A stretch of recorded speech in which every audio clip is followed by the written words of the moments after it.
on, guys? Welcome back to the channel. As you guys saw, we had a pretty good night at the Terre Haute Dirt Drags. Did pretty good.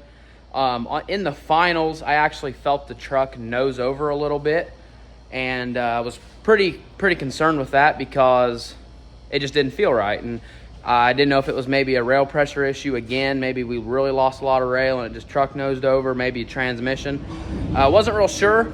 But we ended up going to the Dirt Drags in Sullivan, which is kind of more of a fun thing. It's a lot smaller event. The track's a lot shorter, and I didn't really need second gear, so I went there, and the truck seemed to run just fine.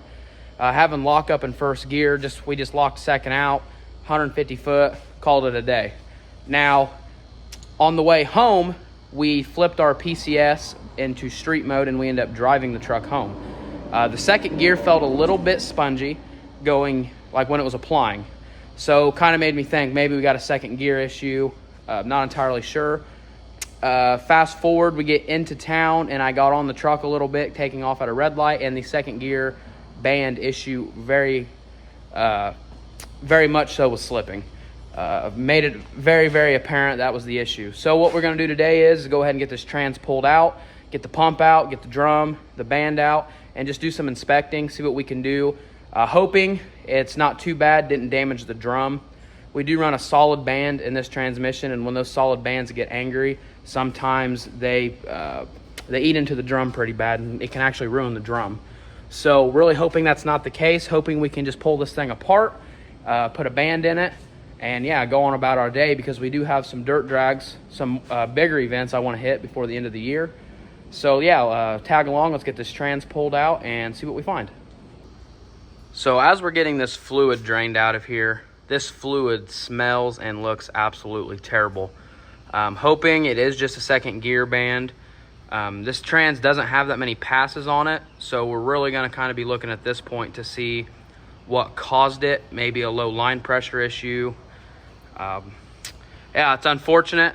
This is something I've never had trans issues as long as I've been doing this. We've always had a very solid trans, and for some reason this year we have just been plagued with transmission issues. I guess we'll go ahead and get this pulled out, pull the pan off, and I'll show you guys what we're dealing with. We got the trans out about 20 minutes later. The fact that I can pull this trans in 20 minutes kind of speaks for itself. We're gonna go ahead and get the transfer case popped off of the back and dig into this thing a little bit. First things first, we're gonna have to set it up right, get the pan off, get the valve body out of it, and then back behind the converter here, there's some pump bolts. We'll go ahead and get the pump bolts off, get the pump pulled, and then we should be able to access the drum and the second gear band through there.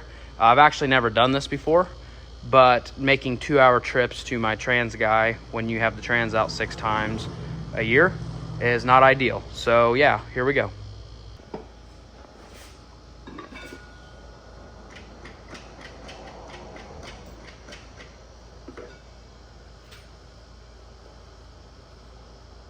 Well, it has to.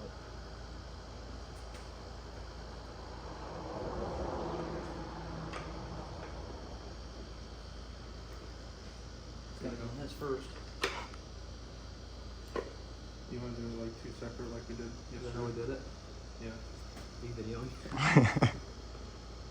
You should probably restart. Alright fellas, so got the trans back together last night. Found this sitting on the bench. And by bench, I mean tailgate.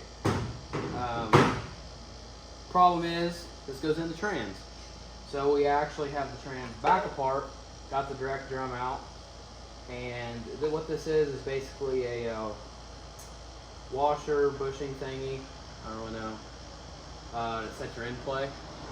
So yeah, we're gonna go ahead and get a bunch of this put back together, and I guess we can go ahead and show them the old band. Where's the old band at? There you go. The band doesn't actually look that bad whatsoever. I'm guessing it was an adjustment issue.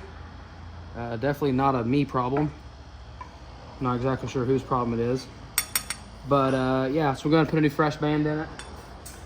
And hope that cures our problem.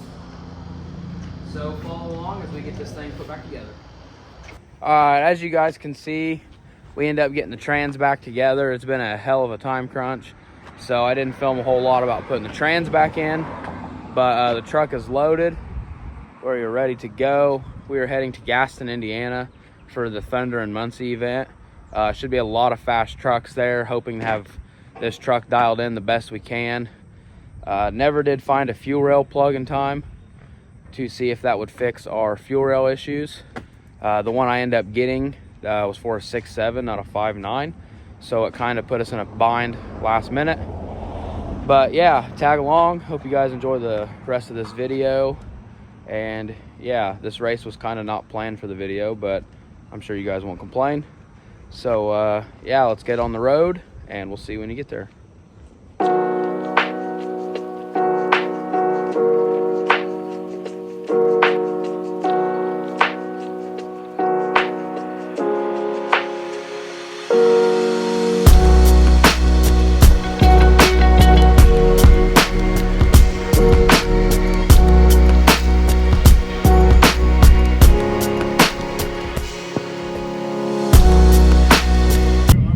So we made it to the Thunder and Muncie event. Got the truck unloaded. Didn't film a whole lot on the way here, but we did get some nice film of some of the other trucks that are here. There's some nasty trucks here. There's a good possibility we may be outgunned just a little bit. We're gonna go ahead and put the 093 solenoid in there and spray it a little more than we usually have before. I'm a little nervous to do that just because we don't have the gates dialed in, but it's gonna be what it's gonna be. Worst case scenario, we send the Charger into pieces. It's not really that big of a deal. We'll get another one. But yeah, we're gonna get plenty of film of the racing and yeah, the overall just how this turns out. So stay tuned and enjoy some of the racing. Boogity boogity, let's go racing.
All right, guys, as you can see, we got beat by that Duramax.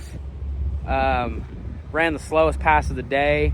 There's good reason for that. I actually blew the power steering pump up coming up on the line, lost my hydro assist brakes, and could not stage properly, and therefore did not get it spooled or anything. Also, about halfway down the track, without having power steering, we also blew a tire. So it was a bit of a ride for sure. But yeah, that's gonna wrap up our day. The truck definitely disappointed us in all aspects. Didn't do what it was supposed to do. Probably gonna go back to the drawing board, pull some injectors, pull the pump off. Having fuel rail pressure problems really is just absolutely killing us right now, and I'm done messing with it. So we're gonna get everything pulled out. We're gonna get that pump sent back. We're gonna get the injectors sent back to DDP, and we're gonna go from there. That's about all we can do. We're gonna up the nitrous system just a little bit and try to get this thing doing what it's supposed to do. But until then, it's just gonna set for just a little while. So I hope you guys enjoyed the video. I sure as hell didn't have fun making it. But yeah, see you guys later.